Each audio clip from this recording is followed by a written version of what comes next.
Assalamualaikum warahmatullahi wabarakatuh. Alhamdulillahirabbil alamin wa bihi nasta'in ala umuri dunya waddin. Wassalatu wassalam wa ala asrofi anbiya'i wal mursalin Sayyidina Muhammad sallallahu alaihi wasallam. Rabbi shrah li sadri wa yassir li amri wahlul 'uqdatam min lisani yafqahu qawli. Allahumma sholli ala sayyidina Muhammadil fatihi lima ughliqa wal khatimi lima sabaqa nasiril haqqi bil haqqi wal hadi wa ala siratal mustaqim wa ala alihi haqqa qadrihi wa miqdaril azim. Puji syukur kehadirat Allah Subhanahu wa taala karena atas berkah dan karunia-Nya kita dapat diberikan nikmat iman, nikmat Islam, nikmat sehat, nikmat untuk beribadah kepada Allah Subhanahu wa taala.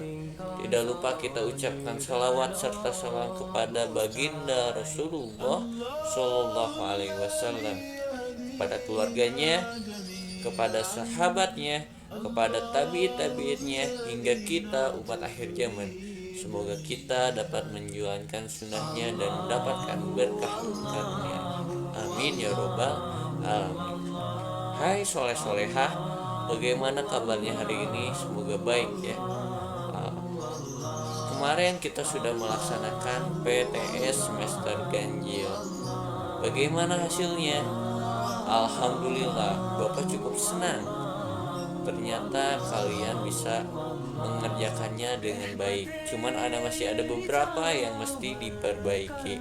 Untuk itu yang masih kurang tetap semangat ya untuk bisa mengejar nilainya supaya lebih baik lagi, dan untuk yang sudah baik dipertahankan, bahkan harus lebih baik lagi.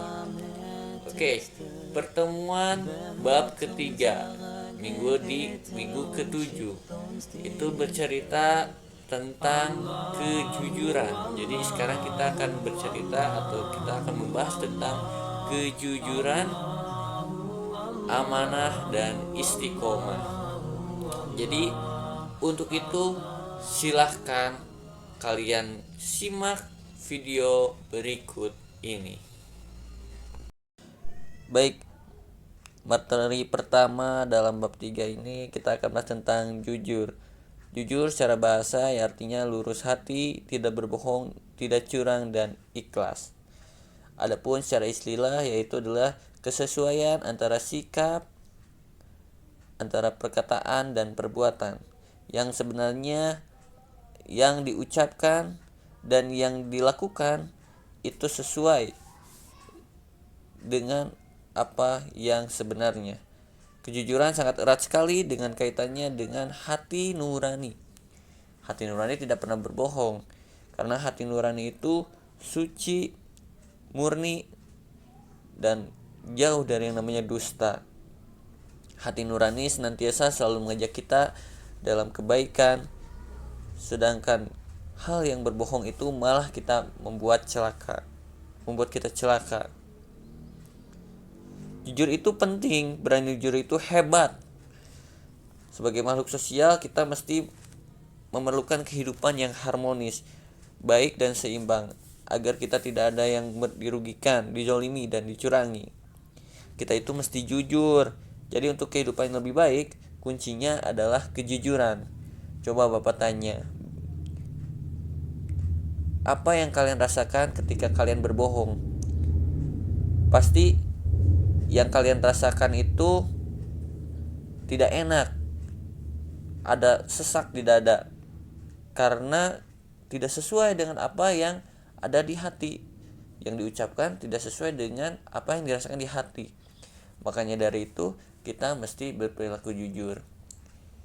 Dan seperti halnya Bapak memberikan tugas tentang agenda harian, diusahakan kalian mengerjakannya jujur. Nah, seperti itu. Ataupun ketika kalian sedang ulangan atau sedang bertugas, diusahakan jujur, bekerja sendiri untuk mendapatkan nilai lebih baik. Seperti itu. Kita lanjut lagi. Di sini ada beberapa dalil yang akan kita bahas. Itu adalah dalil surat Al-Baqarah ayat ke-42 yang bunyinya A'udzubillahi minasyaitonirrajim. Bismillahirrahmanirrahim.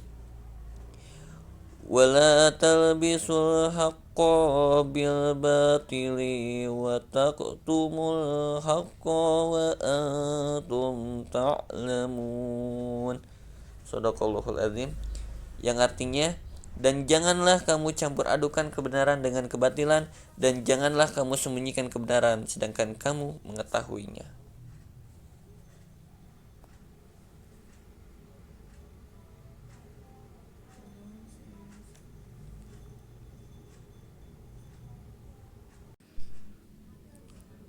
Nah, barusan dalil perilaku jujur, Quran surat Al-Baqarah ayat ke-42. Di situ sangat jelas disebutkan bahwa janganlah kamu campur adukan kebenaran dengan kebatilan, dan janganlah kamu sembunyikan kebenaran sedangkan kamu mengetahuinya. Ibaratnya, apabila kita senantiasa suka berbohong, pasti akan celaka. Kejujuran ini adalah bagian dari akhlak yang diajarkan dalam Islam. Seharusnya sifat jujur juga menjadi identitas seorang muslim, seperti halnya kejujuran yang dilakukan oleh Rasulullah SAW. Beliau menjadi orang yang paling terpercaya, dan akhirnya beliau pun mendapat gelar Al-Amin. Nah, ketika kita senantiasa berjujur, pasti ada buah kepercayaan. Sebaliknya, apabila kita senantiasa berdusta, menjadikan orang lain tidak percaya pada kita, bahkan ingin menjauhi diri kita. Maka dari itu, mari kita senantiasa untuk berperilaku jujur. Oke, soleh-solehah? Nah, adapun perilaku jujur dalam keseharian yang mesti kita lakukan. Yang pertama, meyakini kebenaran sebagai kebenaran dan keburukan sebagai keburukan. Jadi jangan sampai kalian menyatakan bahwa keburukan itu kebenaran, kebenaran itu adalah keburukan. Kita harus bisa menempatkan bahwa kebenaran itu adalah kebenaran dan keburukan itu adalah keburukan. Yang selanjutnya, mengerjakan soal ujian dengan kemampuan sendiri. Nah, ini misalnya nanti nih kalau di sekolah, atau nanti kalau misalnya lagi ulangan, coba kalian lakukan dengan usaha sendiri, dengan kemampuan sendiri. Sudah sejauh mana kemampuan kalian untuk mengerjakan soal? Jangan sampai kalian menipu diri sendiri, ingin mendapatkan nilai bagus, padahal itu bukan hasil dari diri kalian. Yang ketiga itu menasihati teman yang selalu melakukan keburukan. Nah, alangkah baiknya kita bisa menasihati teman apabila melakukan sifat yang buruk. Akan tetapi ketika kita menasihati teman, kalau bisa jangan ketika banyak orang. Kalau bisa sedang sepi, sedang berduaan, lalu nasihati lah. Jadi jangan sampai kita menasihatinya di banyak orang, itu namanya mempermalukan. Yang selanjutnya, bercerita sesuai kejadian yang dialami, jangan dilebih-lebihkan, atau yang sekarang itu yang banyak disebut sebagai hoax. Banyak media massa, media sosial yang melakukan atau yang menerbitkan berita-berita hoax. Nah, itu bisa meresahkan dan bisa membuat celaka. Selanjutnya, bersegera dalam melakukan kebaikan. Nah, itu perilaku dalam kejujuran. Selanjutnya juga melakukan kebaikan baik saat dilihat maupun tidak dilihat orang. Jadi jangan sampai ketika kita misalnya nih ya, kalau bulan puasa kadang-kadang ada orang yang bisa makan sembunyi-sembunyi gitu ya. Padahal Allah tetap melihat, bagaimanapun kita bersembunyi-sembunyi pasti Allah melihat. Jadi jangan seperti itu. Lalu selanjutnya, tidak mencari alasan untuk menutupi kesalahan. Nah, jadi harus berperilaku jujur. Mengembalikan barang temuan kepada pemiliknya. Misalnya, kalian menemukan dompet di jalan atau menemukan uang di jalan. Nah, atau menemukan barang berharga di jalan, kalau bisa kalian umumkan atau disampaikan ke kantor polisi atau ke orang yang di sekitarnya, menanyakan. Jadi jangan langsung diambil karena itu bukan hak ya. Seperti halnya dalam kisah Nabi, ada riwayat bahwa dulu pernah ada yang menemukan sebuah barang berharga, diumumkan sampai beberapa tahun. Jadi tidak langsung diambil begitu saja, tapi diumumkan dulu. Tapi kalau tidak ada yang mengaku, bisa kalian ya, seperti itu. Yang selanjutnya, menepati janji yang telah disepakati. Nah, kadang-kadang nih kalau kita janjian suka ingkar janji. Jadi berikanlah janji yang sebenarnya gitu ya, jangan sampai kita menjadi jujur. Nah, untuk selanjutnya kita mesti mematuhi peraturan sekolah meskipun tidak ada yang mengawasi. Contohnya, jangan membuang sampah sembarangan misalnya, atau jangan mencoret-coret bangku, merusak fasilitas yang ada di sekolah, ataupun misalnya kalian bolos. Nah, itu jangan sampai hal itu terjadi kalau kalian sudah mempelajari tentang perilaku jujur dalam keseharian. Yang selanjutnya yaitu tentang mengakui kesalahan yang dilakukan. Nah, ini merupakan orang yang hebat ketika bisa berkata jujur dengan apa yang telah dilakukannya, mengakui kesalahan yang pernah dilakukannya.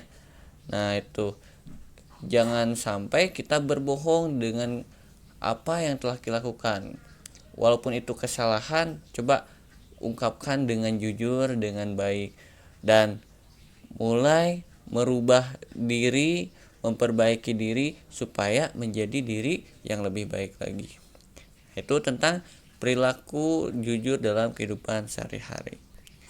Nih yang terakhir, hikmah perilaku jujur. Apa sih hikmah perilaku jujur? Yang pertama, kejujuran itu mengantarkan ke surga, dimana apabila kita senantiasa jujur, kita akan selamat. Ibaratnya ya, kayak orang nih yang kalau tidak jujur, yang suka berdusta, pasti akan ada kebohongan-kebohongan lain. Misalnya sekarang berbohong sedikit, nah nanti pasti ada kebohongan-kebohongan lain seperti itu. Jadi jangan sampai hal itu terjadi. Yang kedua, hidup menjadi tenang dan tentram. Nah, tadi seperti disebutkan, ketika kita berbohong pasti kita akan merasa tidak enak dan dada sesak. Tapi kalau kita berperilaku jujur, hidup akan menjadi tenang dan tentram. Ketiga, mendapatkan kepercayaan dari orang lain. Pasti orang yang jujur pasti dipercaya oleh orang lain. Seperti halnya kalau Rasulullah SAW mendapat gelar Al-Amin karena perilaku jujur beliau. Yang selanjutnya, memiliki banyak teman. Jelas ya, pasti akan banyak teman. Senang berteman dengan orang-orang jujur yang tidak berperilaku bohong. Yang terakhir, menjaga nama baik diri sendiri, keluarga, dan masyarakat. Otomatis dengan kita senantiasa berperilaku jujur, hikmahnya adalah kita akan menjadi pribadi yang dinantikan, pribadi yang baik, pribadi yang menjadi contoh bagi sesamanya. Nah, mungkin itu saja pemaparan yang dapat Bapak sampaikan di minggu sekarang. Untuk nanti lebih jelasnya, Bapak akan menayangkan sebuah video tentang kejujuran. Kalian nanti simak saja ya di Google Classroom. Selain tayangan video, nanti Bapak juga akan memberikan tugas yang akan disampaikan untuk minggu ini, yang harus mesti kalian selesaikan di minggu ini. Dari Bapak mungkin cukup sekian. Mohon maaf apabila banyak kesalahan. Wallahumma fiqil. Assalamualaikum warahmatullahi wabarakatuh.